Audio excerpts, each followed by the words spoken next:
Everything from clothing to household items are getting more expensive each day. American Giant is about keeping things simple and close to home.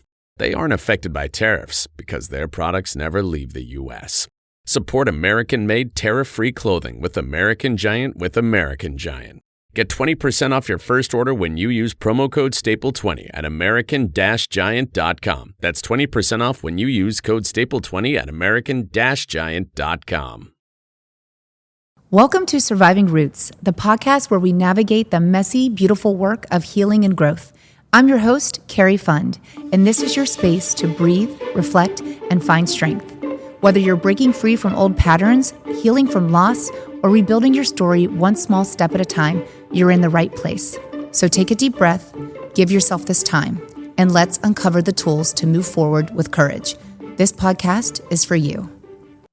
Today, I am so excited to welcome Michelle Garside to Surviving Roots. Michelle is the co-founder of Soul Camp Creative, a sacred strategy house that helps purpose-driven people and organizations bring their most authentic stories into the world. She's created transformative spaces like Soul Camp, the Enchantment Experience, and the Connecticut Women's Club. But what strikes me the most about Michelle is her radical truth-telling.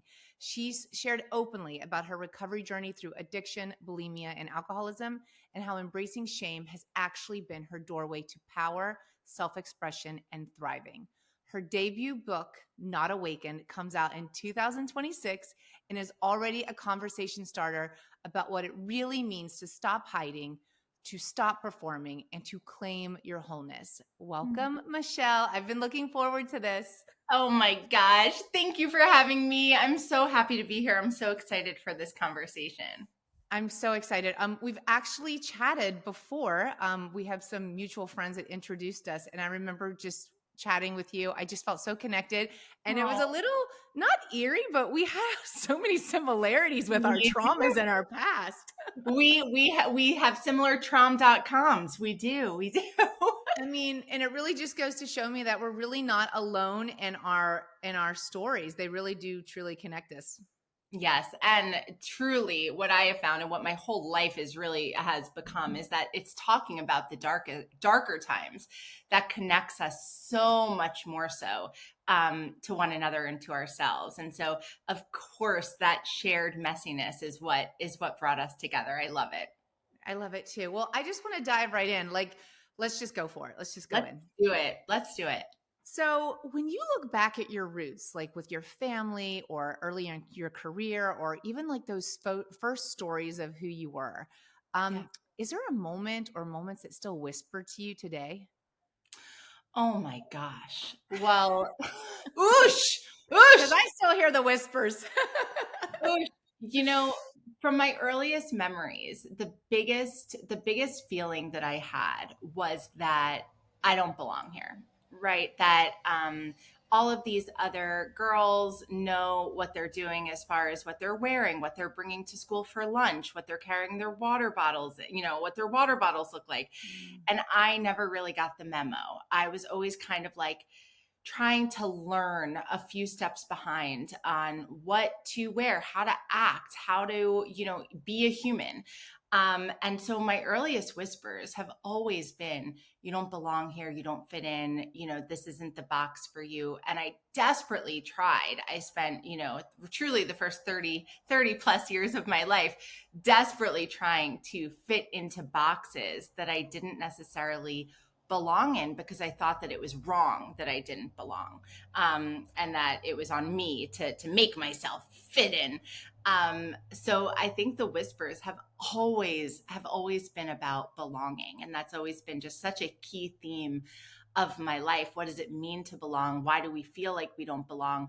What is that root of not belonging? What is that root of disconnection and loneliness? And how can I help others feel like they truly belong? Wow, that's really powerful. Speaking of roots, like where do you think that came from for you? I mean, so many of us can relate to what you're saying. I know people listening, even if we came from different backgrounds and different everything, like so many of us share what you just shared. Like, where do you think that stems from? Where does that come from? Well, I have a really woo-woo spiritual answer for this. So I'm gonna go there Love it. because what I really think, and I've spent a lot of time thinking about this, is that the moment, again, prepare yourself. This is gonna go Oh there. God, But I'm the getting nervous. Yes, Okay. okay. But I believe, my belief is that we all come from the same thing. We all come from an energy, whatever you call that, God, universe, spirit, divine, whatever that is. And when we're born, we separate from that energy and we come into these bodies to learn and to live and to share. And it's in that moment of separation that we're all given that root of loneliness, because before then we were part of all of it. We knew, not because I believe we still are part of all of it, but we knew there was no we're in this body separate from, we were just part of. And I think that that moment of disconnection from God, divine, universe, whatever you want to call it, plants seeds of loneliness inside of us. So I think that we all have that seed of deep, deep loneliness. And for some, the circumstances of their life make it so they don't necessarily have to dwell there as much as others. But for others, like me, I really have been like, wait, why am I lonely even when I'm surrounded by people? Why am I lonely even when I'm literally in bed with my kids and my husband? Like, what is that loneliness that food can't fill, or that drugs can't fill, or that alcohol can't fill, or that, fill in the blank can't fill, success, Facebook likes. And what I've really come to, it's been that disconnection from God for me. Mhm. That's what I believe that loneliness is. Wow. That's that sort of gave me a little punch in my heart. Also, not only for just myself, and I can relate to that, but just as a mother, now I'm thinking about like that's something that's really not I'm not able to control or to Totally. instill in my kids. So how does that affect I'm sidetracking for a second, but just Yeah, no. as a parent, how does that affect or influence your mothering, like knowing that? Yeah, well, I make sure that the kids, the way that I mother is like that they're surrounded all the time by, one of my dear friends, Patricia Moreno, for instance, who was the founder of Intensati, an amazing mentor figure in my life. She passed away very tragically, and we talk about her all the time. And so, like when the lights flicker, my kids are like, "Oh, Patricia, what's up?" Like it's just like a very normal thing for us to feel that and to talk about that we're just not alone. Like, here's grandma in the dandelion.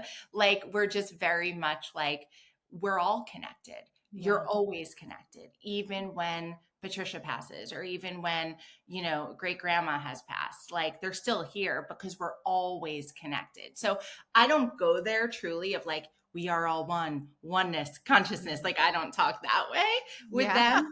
Yes, they're 7 and 3, and they I would, get it. but I am very much like, they're, my 3-year-old will be like, oh my gosh, the lights flickered. And like, Patricia was, it's just like part of, Yeah. um, and so I think that's a way that of course I like devour them with love, and like I'm so super aware of them feeling always connected to me and to their dad even when we're separated. And but yeah, I think that it's not it, and that's why I think so many parents can blame themselves down the line of like, oh, addiction and their kids and things. Mhm. And it's, what we learn in 12-step recovery. It's a hole that cannot be filled Yeah. by a parent or by a substance or by a thing. It's a hole that's a spiritual hole. And so, yeah, I think that just at this early age, um, I try to reinforce the idea that there's more than just this. There's more than just mommy, daddy, your friends. And when you feel sad, are you able to sit with that sadness? Are you able to talk to that sadness? Ask that sadness, what do you need? Like, do you want a hug from mom? Do you want to watch YouTube? Like, well, am I Yeah. bored? So like I'm very much like all feelings are welcome.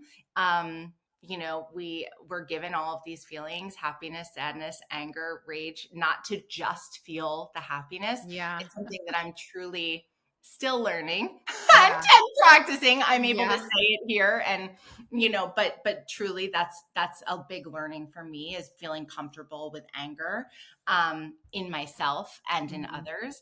But I try to reinforce the idea for my kids that, like, it's okay to be angry, Yeah. and it's okay to be sad, and it's okay to, feel all of these things. You don't just have to be joyful. But talk to it. Don't try Yeah. to numb it or stuff it. Talk to it. See what it needs. Yeah.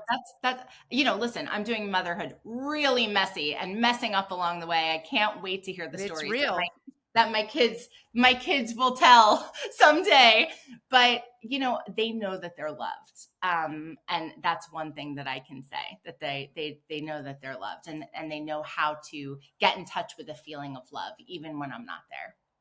Listen, I just love everything you just said because one, I still have chills from the fact that you said a spiritual whole. That's something that is resonating me with right now, and something I'm honestly going to carry moving forward, just to think about as I navigate my motherhood and just watch and observe my children and their feelings. But Yeah. yeah, it's important that even as adults, like I'm learning that you have to feel all your feelings. You can't just be happy all the time. And motherhood is messy because when it's not messy, like I grew up in a household that was very all about perfectionism. So when things seem and look too perfect, that's a big effing red flag. Totally. So Totally.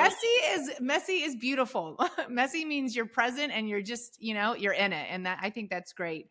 Yeah. Um, Yeah. just by listening to everything you just said, I understand now the naming, I think, of Soul Camp. Let's talk about this. So you went Yeah. from global pharmaceutical branding to creating Soul Camp retreats and now like this entire creative house.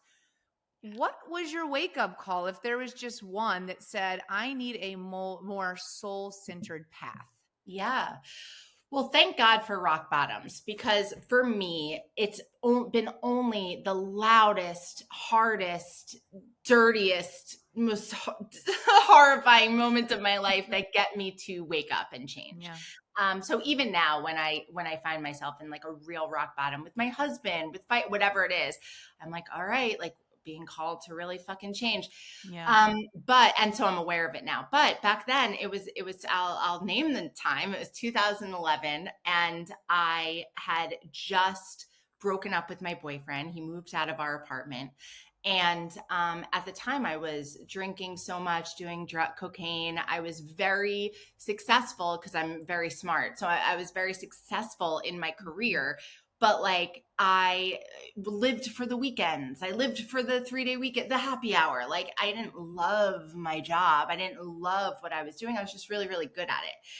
And when my boyfriend moved out of our apartment, it was a rock bottom for me, because I literally was like, I don't know who I am if I'm not in partnership with this person. He had become so much of my life and so much of my identity. There was no Michelle who likes Yeah. to do this and this outside of that. Yeah. And so when he moved out, it was a real bottom for me. And I went to a retreat at Omega Institute, which is just such a full circle moment for me, which I'll talk about. But I went to this retreat in upstate New York. And I met this woman, Patricia Moreno, and there was this group of women who were like living their life out loud. I remember it was like they worked out of Starbucks, and they went to like these intensati classes during the day, and they drank green juice, and they shopped at Whole Foods, and they like loved their life. And I was like, you are aliens. Like, what is Yeah. this? I am surrounded by aliens. I had never seen such a thing. I had never seen women my own age who were just like so lit up by every area of their life, not just their relationship or not just being skinny or whatever. It was like, no, I love my life. And I was like, what is this? And it woke me up to a whole new way of being. And I left Omega Institute and I started living life as if I was in Omega. So I started shopping at Whole Foods. I started listening to the music we listened to during the retreat, all of the things. And slowly but surely, the version of myself that was going into my big pharma strategic marketing and branding agency was so disparate than the version of me outside of it. It was like I had to become one version of Michelle to zip up and go into that office. And then the day came, I was no longer willing to have two Michelles. And I remember it really, really clearly. I was like, I can no longer have the version of me that's like yelling mantras in the air and like, and then the version of me who goes into the office and everyone's like talking shit about the client. Like I can't do it. Yeah. And very dramatically, I burnt it all to the ground. It was the days of eat, pray, love. And I sold my apartment. I quit my career. I went off to India. And I came back and I was like, I want to do what I was doing for Pfizer and Novo Nordisk. I want to do it for Patricia Moreno. That's literally how it started. And so one by one, Patricia was like, well, I can't pay you, but I'll announce you at all of my Equinox classes that you're doing branding and for transformational speakers and teachers. And then one by one, my business grew and built. But I got really, really clear. Like, I want to live in the world of these people who are trying to better themselves and who are wanting to live a beautiful life, not just aesthetically, but truly from the inside out, and who felt lit up by life and who were able, and I wanted my life to become that. And so I declared it. I mean, it really started with a declaration. I sent out an email to everyone I know saying, I'm quitting my job. I am going to work in the world of wellness. Here's everything I can do, right? Like brand strategy, Pfizer, accolade. But now I want to do it for speakers, teachers, authors. Do you know anyone? And that's how it started back in 2011. And that was 14 years ago now. But that was really, it started with the declaration of like, I no longer can have two versions of me. The version of me that is like lit up by life. And then the version of me that's spent 8 hours a day in an office. Like, there can't be these two separate versions anymore. I have to be one Michelle. That is so important. I'm also freaking out right now. First, okay, so this is everything that you just said. Everyone that's listening, we become the choices that we make, and Michelle is the prime example of what that means. Also, the moment we decide that we are worthy and take action, like our life can completely change, like in just a matter of simple shifts and choices. And this is a beautiful example, and also crazy that I'm just now finally meeting you in life, because I didn't know Patricia passed away. I used to take her classes in 2010, 2011. I was at my rock bottom during that time, 2009, 2010. I went to juice retreats. I took her classes. I started going to like the Gabby Bernsteins when she was speaking in cafes of 10 people, and her book was just about to come out, the Universe book. Yeah.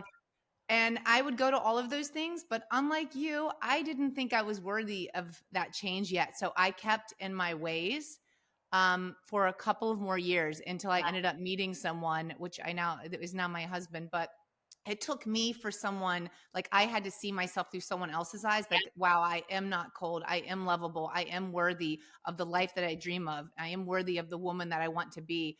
But I just can't believe I never crossed paths with you, or maybe we did. I'm sure we did. I'm telling you, I made it my life. Is 2011, 2012, 2013. I was at every class. I was there. I'm sure. I'm like thinking of the group in my head. It was like Patricia, there was like Gabby, there was Maria Ferrella. There's like all these women during that time when I was living there.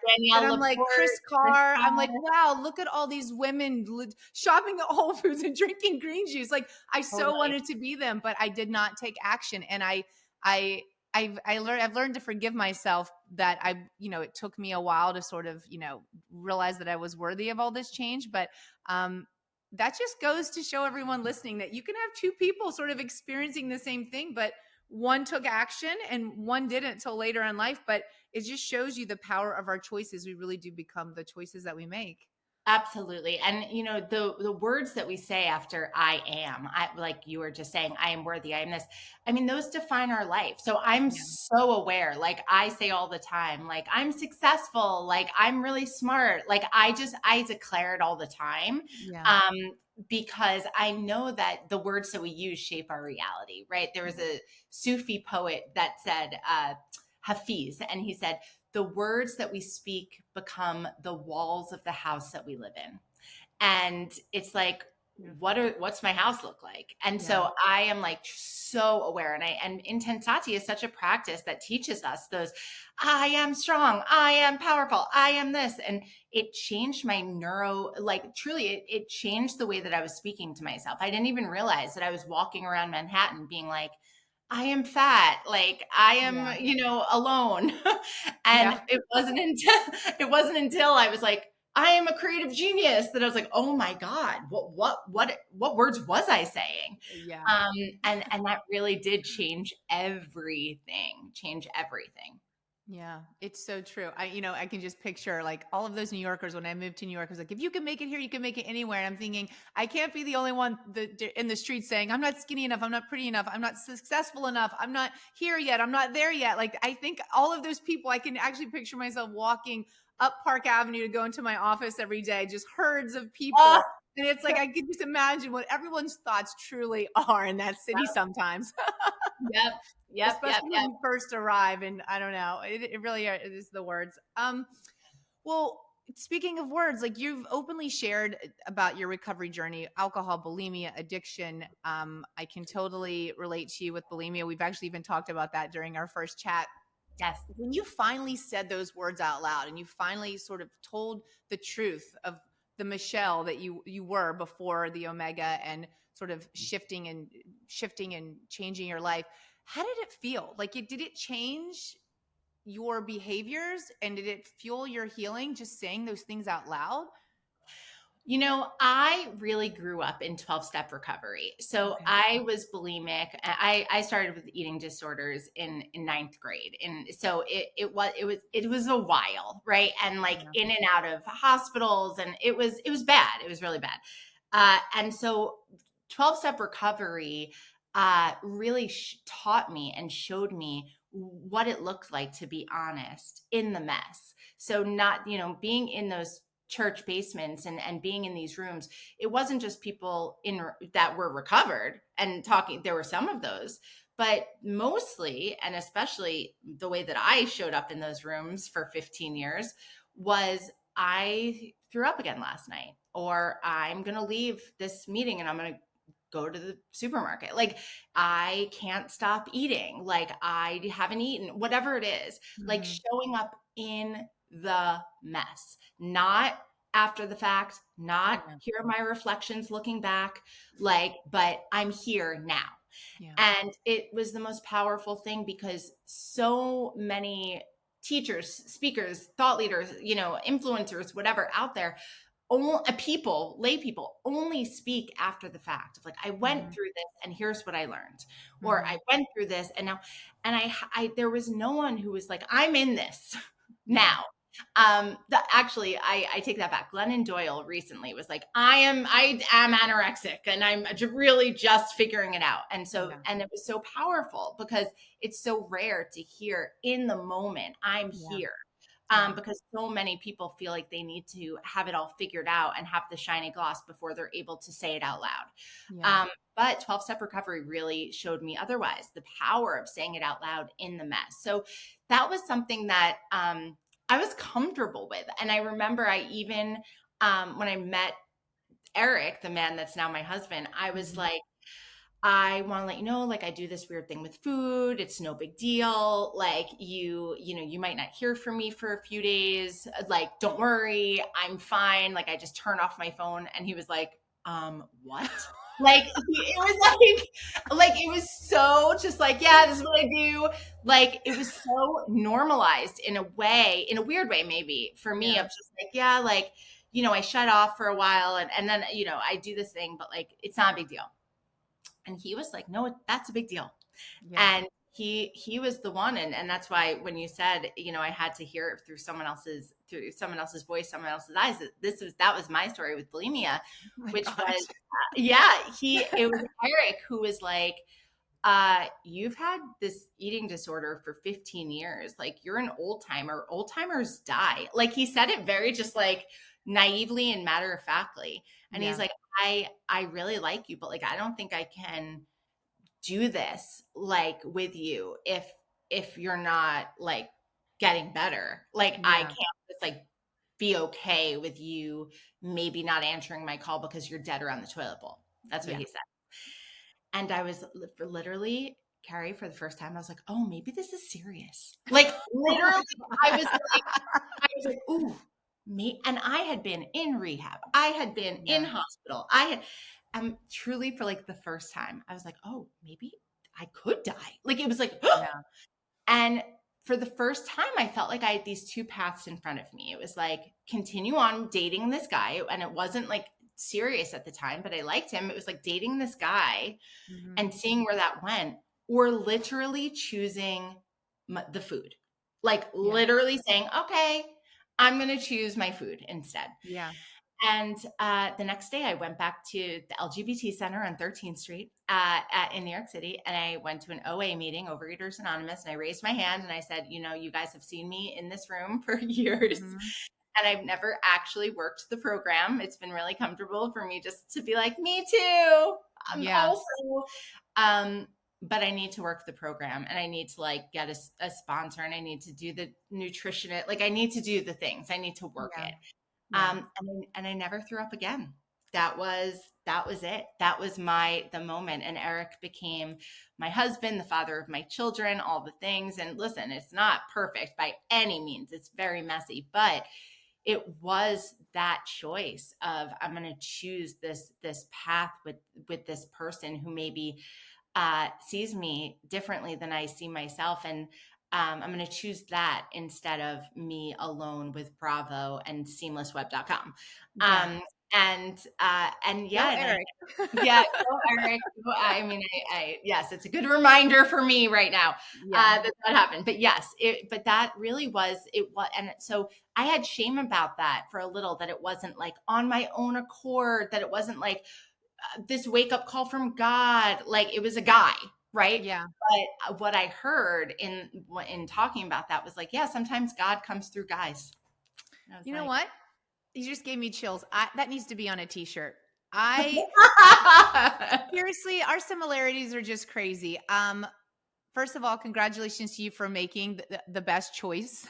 yeah, yes, And I have an Eric. His name is Rodney. And I remember being on a podcast a couple months ago, or maybe it was like last year, and someone said something, well, what really made you change? And I almost felt shamed at saying that it was a man that inspired me and not myself. But the thing is, I didn't, what you said was very witty, and I love it that God comes through guys. But I think God just knew that I was never going to choose myself, that I needed, whether it was a dog or a man or a best friend, I needed somebody to sort of stand in front of me and like be my mirror so I could truly yes, see myself through the real lens, not my lens, because I was so broken and everything was so distorted the way I saw myself, yes. but just to truly be able to get a glimpse of who I was and who I could be. So honestly, I've learned to let go of that shame. I'm just thankful that I didn't miss that opportunity, or that you didn't not choose Eric or miss Eric, or that, Eric and Rodney actually are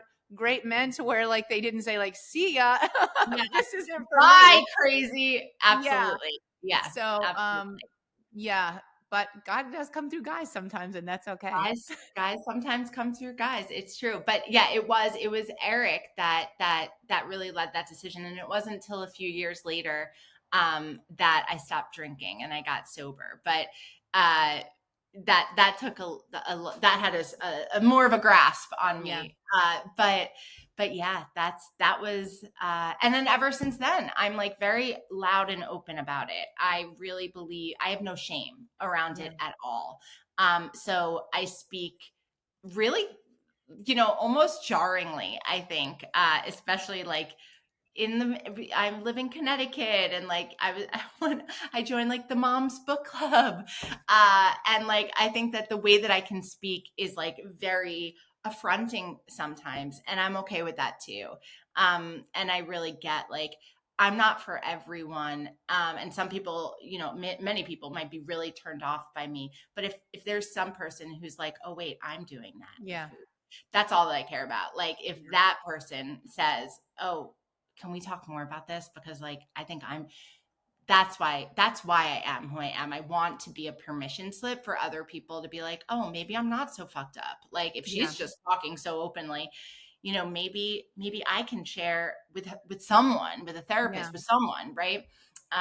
So that's why I put it right there on my website. I'm loud and proud about it, in hopes of Well, helping others. I think everything that you're doing is truly inspiring. And talk about not just talking with words, but writing with words. Congratulations. Your debut book, Not Awaken, is coming out in 2026. Yes. I want to know everything about it. What's the title? How did you come up with the title? And what Yes. does this book mean to you? And what do you want the readers to take from it? Ah, I'm so excited. So the book is called Not Awakened, and it is a declaration of my humanness. It is a declaration. I work so much in the space of people who are talking about enlightenment and awakening, and my belief is like, we're human this time around. We're in these bodies. Maybe we're not meant to be bliss on a mountain. Maybe we're meant to be messy and learn and trudge along the way. And so the book is that permission slip. I wanted it to feel like a 12-step. I wanted it to feel like OA or AA, Yeah. where I share my stories first about marriage, motherhood, money, food, family dynamics, my parent, family, the childhood I grew up in, like all of the different things. Of like, hey, here's the most disgusting, humiliating thing that I went through, or that I'm going through, or that happened to me. And that's how I open every single chapter. So every chapter really opens with like my own personal shame story, if you will, the most shameful thing that I've done around money or around food or around men and or around entrepreneurship or friendship, like you name it. Yeah. And so I lead with that, and then it's really what it has morphed into is a self-help personal development book. This first one, helping people eradicate shame in those areas in their own life. So there's stories and there's there's exercises, and I start everyone with my own personal essay, and I'm very personal throughout. But yeah, the book came through one of the most humiliating moments of my life, where I was in India for a second time. And at that point, I had already done, brand strategy for Gabby and for Marianne Williamson and for the Open Center. And I was like, oh my gosh, I am awakened. Like I literally was like, I am the awakened one. Here I am. Like I walked around like the campus in India, thinking to myself, I am free of thought, right? Like as she thought. And it was like a 2-month intensive, to, at the end of it, to be deemed awakened. And it was prayer, and it was a very intensive program. And I made it very, very clear early on to the monks, yes, I'm all in here. And also I run a branding and marketing company that works with Hay House and all of these things. So if the Oneness University, that's literally what the educational program was called, if the Oneness University needs help with their marketing. So literally I got myself to the point where after prayer every day, I would go into the main office and teach the monks how to use hashtags. It was like when hashtags had just Oh my started, God, I love this. how to use hashtags and like how to so I was like, oh my God, I'm going to be the most awakened person here. Like they would never want me to come in and help with their marketing if I'm not awakened. Like I am going to be. And at the end of the intensive, there was a huge graduation ceremony, and there was only like 12 or 15 people from America. There was a lot from different countries all over. And it was a graduation ceremony, and one by one the countries were called up and people were called down, and you went down a center line and you got your certificate and everyone cheered. It was like a whole thing. And they called my name and I stood up and they yelled, Michelle Goldblum, not awakened. And like the crowd went silent. And I was the only one in America deemed not awakened. And I was like one of maybe 5, 6 in the whole entire thing that was deemed not awakened. And it was the most spiritually devastating thing that had happened. And simultaneously, I knew in the moment because it was so loud. It was so wild. Like it was so crazy. Like there were like all these people from, Korea that was coming up, like wanting to take selfies. 1, 2, 3, awakened. Like it was like, and then they would be like, oh, like not take a photo with me. It was like the most Oh my God. unbelievable out of body, like out of a movie. Like it was like so insane. The way that the They graduation didn't was give you set a up. heads up? No heads up. And so I literally viscerally remember like standing up, like making eyes with Doug. That was the American monk. Doug, like being like, all right, here I come, the most awakened one, who had just spent the last weeks teaching hashtags and Instagram to the monks in the office. And then I was deemed not awakened. And it woke me up. It woke me up. I needed it. I needed that fully. I needed that uh, spiritual bubble popped. Mm-hmm. And it was one of the best things. It was the most horrible and mortifying and humiliating. But truly, in the moment, I knew, oh my God, this is going to be like a story of my life. Like, Yeah. this is going to be a story that I tell. Like, I knew it. Yeah. And so, like, I was holding the mortification, the humiliation, along with, this is so important. Like, this is going to be something. And this was so many years ago. But years later, I wrote an essay about the experience. I'll send it to you. I wrote an essay Would love about to read it. being not awakened. And that essay is what turned into the book. So it was, that's how it all started. But it was I declaring. can't wait to read this book. And the title is like makes so much like the meaning behind the title. I mean, I cannot wait to read this book. It comes out in 2026. It's actually coming out. They pushed it, so I didn't want to say it, but they're pushing it. It's going to be January 2027. They want to market it as the anti New You, New Year, New You book, because Love it. it's not about like claim your worth, or it's about like Yeah. own all of yourself, like Yeah. own the disgusting, own the horrific, own the parts of you that judge others. Like don't try to bypass it or stuff it, or own it fully. That's the only way that we're going to finally feel free. Yeah. It's the anti-guru. Like yeah, I love it. I love Yeah. it. Oh my gosh. Not Awakened. We can't wait. That's going to be amazing. Yay. Congratulations. Thank you. And what I will say, Cari, is I declared early on, I was like, this book is going to be, I want to sell. Once I knew I was going to try to sell it traditionally, I was like, this is going to be a top 5 publisher. I'm only going to sell to a top 5. And literally after months and months of rejections, Mm-hmm. people would be like, are you sure you don't want to self-publish? Are you sure you don't want to like put it out as like an ebook first? And I was like, no, I'm really clear. Like it's going to be a top 5. And then people would be like, why? Why does it? And I'm like, only for my ego. Like it's Yeah. only because I want to say it's Simon Yeah. and Schuster or whatever. Like that's, Yeah. and I was so clear about it, and I had no shame about it. I was just Yeah. like, yeah, that's the reason. Like Yeah. otherwise, I don't want to publish with anyone else. Like Yeah. I want to feel cool and special.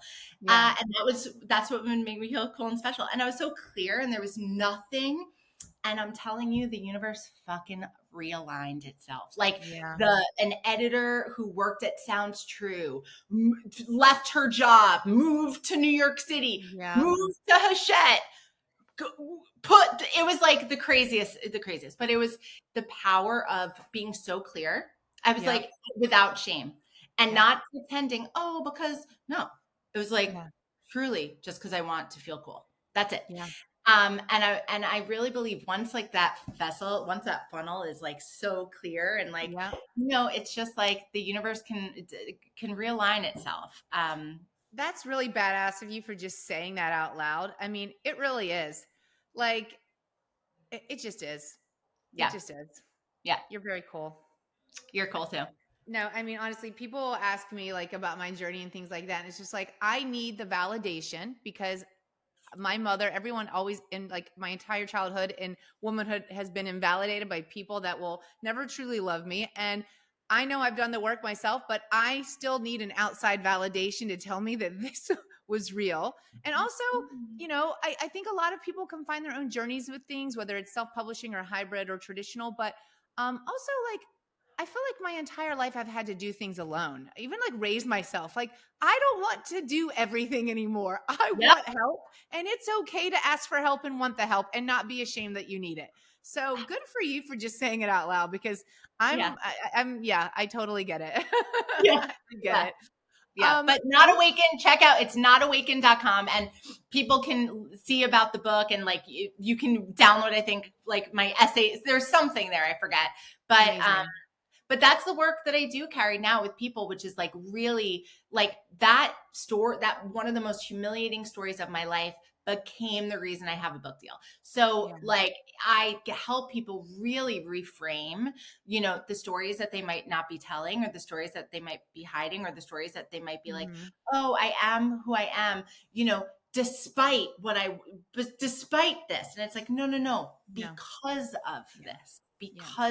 So yeah, that's all on notawaken.com. I love it. Notawaken.com. And you are a beautiful example of not allowing pain to push you down, but literally turn it into power or just push it towards your potential. I mean, honestly, you've used it. I do want to mention Soul Camp. Can you tell us a little bit about Soul Camp? Because you're more than just this book. You've been doing Soul Camp for a while. What do you want people to know about Soul Camp? And is it a summer thing? So our next soul camp, so a huge part of all that I do is community driven. So I am gathering women in Connecticut for the Connecticut Women's Club always. So if you're in Connecticut, look up ConnecticutWomen'sClub.com. And then for Soul Camp, we started with these huge sleepaway camps for adults. That was the Sounds start in amazing. 2013. It was amazing. 350 people, 4 days, 4 nights. Oh, Like we wow. did it all over the place.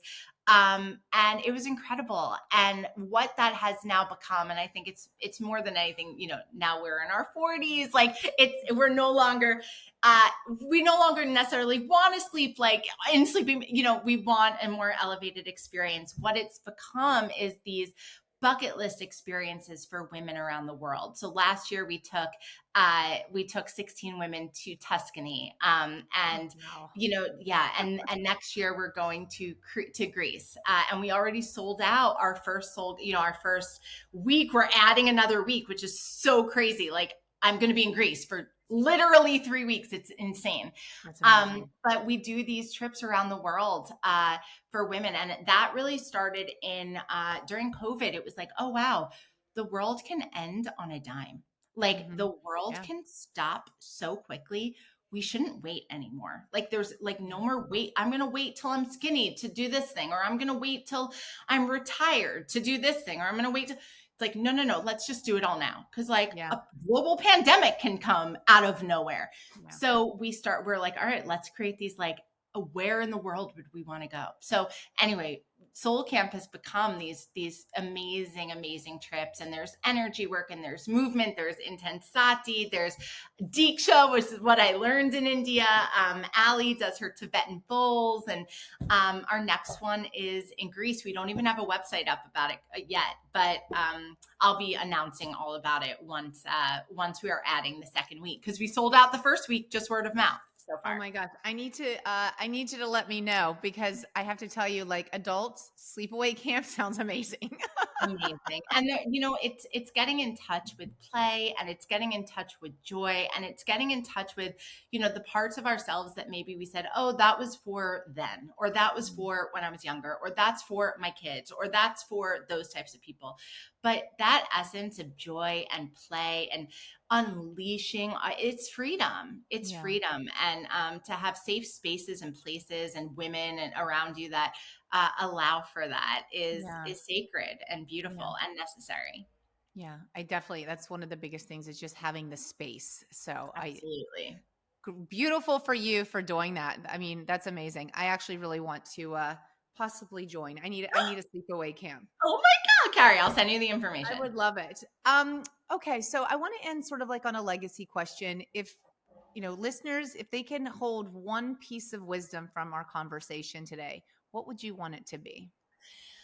I mean, my ethos in life is that every single thing, the hardship, the illness, the devastation, the parents you were born into, the circumstances that you're going through, everything is happening for you, not to you.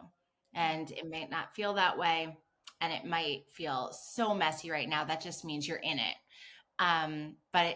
There will come a time, the days will show what the years will show what the days never could, right? There will come a time that you'll be like, oh shit, that's why that happened. Yeah. I get it now. I see the thread. So that's really how I live my life. And I think that if we all were able to lean into that a little bit more, that everything's happening for us, and we'll find out why eventually, life can just be a little bit more easy and joyful. That's so beautiful. Michelle, thank you so much. I have truly enjoyed our chat today, and I'm just really grateful to be connected to you and introduced to Aw, you. It's I feel the crazy. same. It's crazy that back in 2010, maybe if I would have seen you, I would have been like, you know what? I'm going to follow her and go get the green juice, and I am worth it. But, I had to wait for my Rodney to show up and be my I mirror. get it. I waited for my Eric to finally put the food down. God comes in guys. Yeah, I love it. But I'm happy in 2025 that I actually have connected to you. And I'm really grateful for your time. And I know this episode will resonate with so many people. So thank you. Thank you, Cari. And we look forward to Not Awakened. Thank you. Thanks, everyone. Thank you for joining me for this week's episode of Surviving Roots. I hope it gave you something meaningful to carry with you. Let's keep this conversation going. Find me on Instagram at cari.fund, where I'll share more from the show. Don't forget to subscribe, leave a review, and share this with someone who needs it. And remember, we are the choices that we make.